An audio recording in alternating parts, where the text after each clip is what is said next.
के साथ सुनवाई है सर। हाँ, सुप्रीम कोर्ट में सर आज बंगाल में राष्ट्रपति वोट लगना चाहिए सर आपको। बंगाल में राष्ट्रपति राजवट क्यों लगना चाहिए? बीजेपी की अगर ये मांग है, तो पीआर फाइल हुआ सर। फिलहाल तो फाइल होती रहती है।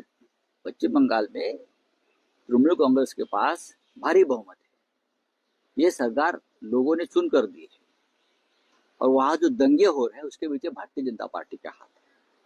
वहां के जो दंगे है ना, बीजेपी चाहती है वहां दंगे हो जाए और दंगे के बहाने वहां राष्ट्रपति शासन लगाया जाए। ये भारतीय जनता पार्टी की एक कूटनीति है, राजनीति है।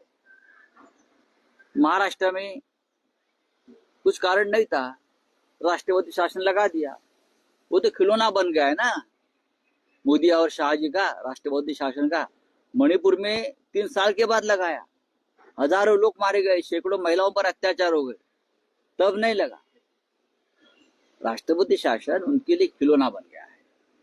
इस तरह से राष्ट्रपति शासन नहीं लगता है और राष्ट्रपति शासन लगा के आप राज नहीं कर सकते।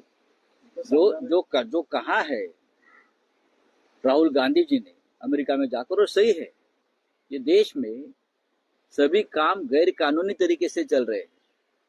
चुनाव आयोग के ऊपर बीजेपी का नियंत्रण है, राष्ट्रपति भवन पर बीजेपी का नियंत्रण है, सर्वोच्च न्यायालय पर बीजेपी नियंत्रण लाना चाहती है। तो डेमोक्रेसी और फ्रीडम है कहाँ, मुझे बताइए। जब चाहे हम राष्ट्रपति शासन लगा दे, जब चाहे हम सुप्रीम कोर्ट को गाली देंगे, बकवास करेंगे। यही चल रहा है ना देश में।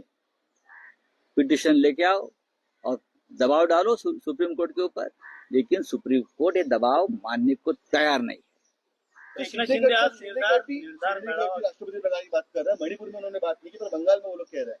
कौन? शिंदेगढ़ से। कौन शिंदेगढ़? पश्चिम बंगाल में। आश्चर्य है कि अब तक ये वाशिंगटन अमेरिका में राष्ट्रपति शासन लगाने की बात क्यों नहीं कर रहे, या इंग्लैंड में। अरे आपकी औकात देखो क्या है, कहाँ पहुंचे आप।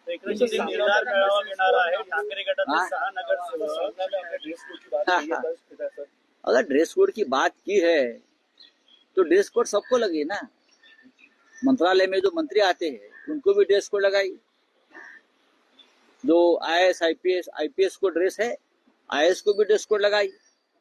सबको ड्रेस कोड लगाए। जनता नंगी है, गरीब जनता के पास कपड़े नहीं है और ये ड्रेस कोड की बात कर रहे हैं। चलिए, घोटाळा झालेला आहे।